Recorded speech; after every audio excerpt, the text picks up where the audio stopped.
My name is Andy Baldwin. I'm the percussion instructor at Dordt University and Northwestern College in Sioux County, Iowa. And this video is going to go over the Iowa All-State Percussion Cymbal Etude, our crash cymbal Etude. We're going to be going over a few key components and techniques that will be used throughout this Etude to help support you in your Iowa All-State audition. Let's get started. So the first thing we're going to want to take a look at is approaching, holding the cymbals. So here I have my cymbals here in my cymbal cradle, and I'm going to hold this strap to support them using my first finger and my thumb. Just like a drumstick, I'm going to hold that at the base of the strap, first finger and thumb, and I'm going to wrap my fingers around that cymbal. I'm not going to put my hand through the strap. I'm not going to put it all the way through and wrap my thumb around. I'm not going to hold it like marching cymbals. We want the cymbal to be able to resonate as much as possible. That's going to be achieved by thumb and first finger holding the strap like this. Okay, so there's our first cymbal right there. We're going to grab our next cymbal and match. First finger and thumb right at the base so that they can resonate freely. Our second step is going to be knowing which angle for the cymbals for which dynamic marking. This will change throughout the piece. So right at the beginning, I see I have a pianissimo, very quiet.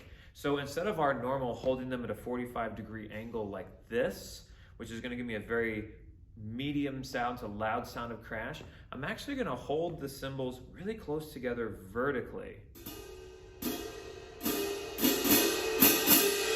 And you can see as I made my way through that first little bit, they actually started to come more towards our normal cymbal playing position. Let me do that again. Here's the beginning. 1, ready, and.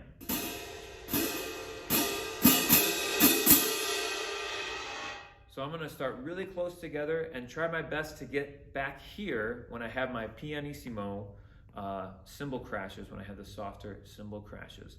Towards the end where I have my fortissimo, or even at the end of the first line, that's going to be at our normal cymbal crash right there, okay?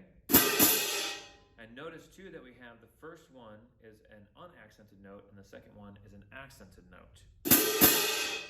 So it's going to need to happen real fast, but we'll need to get that second accent out. But as we go through our crescendo, know that we can start here.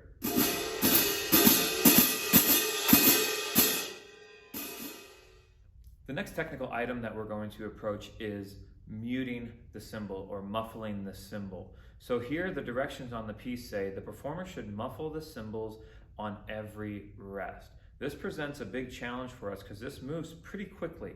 So we're going to need to find the best way to muffle the cymbals for us.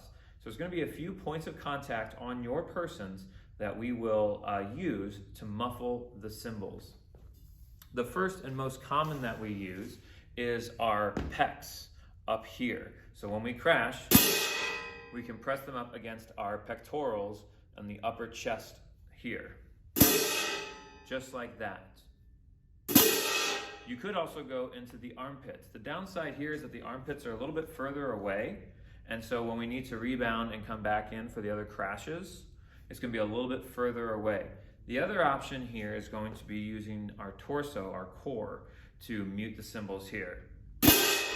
We could use that going into our core.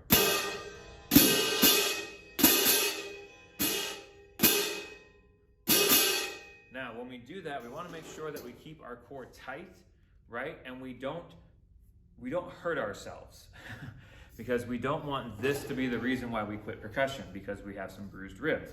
So we want to make sure I'm sort of sticking out my belly a little bit when I do that to allow for a softer landing.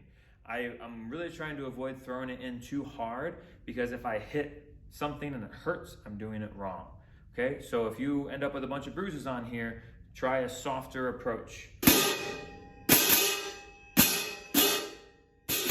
And since we have a lot quicker motions here, we may want to go for the belly for muting these cymbals. Last but not least, we want to approach these doubles here. On the second line, we have these 16th notes. Very, very fast 16th notes here. Da-da, da da da da da da da da da da da da. So our 16th notes happen very quickly, and we have to be able to articulate them. So it's going to be kind of like a double stroke on a snare drum. Da da da da da da. Okay? We're going to use our wrist and a lot of motion here to get that second note out. I'm going to start here.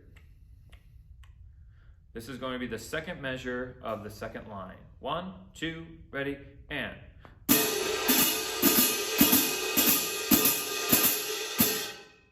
do that again. And 1, 2, ready, and.